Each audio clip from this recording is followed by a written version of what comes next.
எப்படி இருந்துச்சு அந்த அனுபவங்கள்? மேற்கு தொடர்ச்சி மலை சார்ந்த பயணங்கள்? ஆக்சுவலாக நான் அங்கே தான் பயணப்பட போகிறேன்லாம் எனக்கு தெரியாது. தெரியாது. எனக்கு வைல்ட் லைஃப்பில் போகணும். ஸோ வைல்ட் லைஃப்பில் போகணுன்னு ஆசைப்பட்டதே வந்து ரொம்ப இப்போ வித்தியாசமாக இருந்துச்சு. ஏன்னா ஃபிலிம் இன்ஸ்டியூட் வர்றவங்க எல்லாம் சினிமாக்குள்ளே போகணுன்னு வருவாங்க. ஆமாம். நான் மட்டும் எந்திரிச்சு எனக்கு வைல்ட் லைஃப்பில் போகணும், நேஷ்னல் ஜியோகிராஃபியில் ஃபோட்டோகிராஃபர் ஆகணும்னு சொல்கிறப்ப அப்போ ஒரு ஒரு இவங்க இருந்தாங்க எனக்கு. ப்ரொஃபஸர். ஆமாம், ப்ரொஃபஸர். அவங்க வந்து எப்படின்னா ரமேஷ் சார். ஓகே. அவங்க வந்து எப்படின்னா ஒரு அறிவு பெட்டகம்னு சொல்லலாம் அவங்கள. அவங்க வந்து எப்படின்னா அதை கரெக்டாக பிடிப்பாங்க. ஒரு பேட்ச் யாருக்கு என்ன திறன் இருக்குது அப்படி. அந்தந்த பேட்சில் இது எது நமக்கு இதாக வருவாங்க, நம்ம சொல்லித்தர்றதை யார் இதை பிடிப்பாங்க அப்படின்னு அவங்க அப்படியே ரொம்ப நமக்கு தெரியாமல் அதை கவனிப்பாங்க. வைல்ட் லைஃப்னோடனே நீ தனியாக வா அப்படின்னு சொல்லி என்னை கூப்பிட்டாங்க.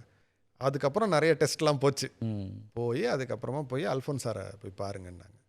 அது நேராக போய் பார்க்கும்போது தான் அந்த பிரமிப்பு வந்து இந்த இடத்துல நம்ம பொருந்தவே மாட்டோம், ஓடிடுவோம் அப்படின்னு தான் நினச்சேன். அது எதனாலையோ எனக்கு ஃபோட்டோகிராஃபியில் இருந்த இன்ட்ரெஸ்ட்டு இல்லை அவங்க அடைந்த அந்த ஒரு உச்சம், இது எல்லாத்தையும் எம்மி அவார்ட்லாம் எம்மி அவார்டு வாங்கினவங்க. And BBC, national geography, Discovery எல்லாத்துக்கும் அப்போ பண்ணிகிட்டு இருந்தாங்க. இந்தியாவிலேருந்து இன்டர்நேஷ்னலாக போன ஒரு ஃபேஸ் அவர் தான். ஃபேஸ் அவங்க. இன்னொன்று அவங்களுக்கு ஆன் பார் இருந்தாங்க. ஓகே. ஸோ நம்ம எடுக்கல. நல்ல ஆசிரியர்கள் தொடர்ச்சி அவங்களுக்கு கிடச்சிட்டே இருந்திருக்காங்க. ஆமாம் ஆமாம். அது ஏதோ ஒரு புத்திசம் இதில் வரும்னு நினைக்கிறேன். when the student is ready the teacher arrives அப்படிம்பாங்க. நான் ரெடியாக இருந்தேனான்னு எனக்கு தெரியாது, பட் டீச்சர் அரைவ் வந்துட்டாங்க. அதனால் நான் அட்மிஷன் ஆகிட்டேன். அதில் பல நேரத்தில் அப்படி தான் தேவதைகள் வந்து இறங்குவாங்க. டீச்சர்ஸ்லாம் தேவதைகளாக இருந்து அப்படி உங்களை வந்து வழி நடத்திருக்காங்கன்னு நினைக்கிறேன். ஆமாம். வைல்ட் லைஃப்பில் எனக்கு பயங்கர ஆர்வம் இப்போவும் உண்டு. எனக்கு கொண்டு நீங்கள் ஃபாரஸ்ட்டில் விட்டிங்கன்னா எனக்கு சோறு தண்ணி வேண்டாம், சந்தோஷமாக இருப்பேன். ஏதோ இருக்கிற தலையை பிடிக்கும் சாப்பிட்டு கூட நான் இருந்துருவேன்.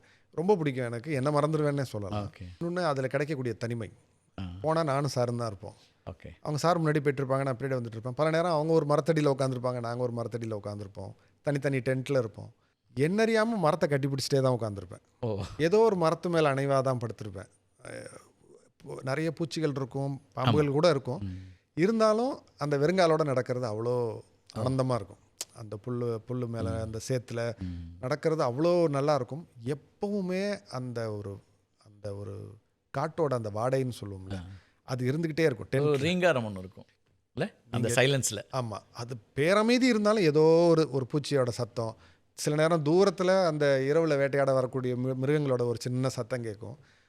அது ஒரு டீப் ஃபாரஸ்ட் போயிடுவீங்க. ஆமாம், அது கொடுக்கக்கூடிய அந்த அனுபவம் வந்து எனக்கு தெரிஞ்சு என்னால் அட்லீஸ்ட் வார்த்தையாக சொல்ல முடியுமான்னு எனக்கு தெரியல. கிரியேட்டருக்கு, பெஸ்ட் கிரியேட்டருக்கே அதை வார்த்தையாக கொண்டு வர முடியுமா?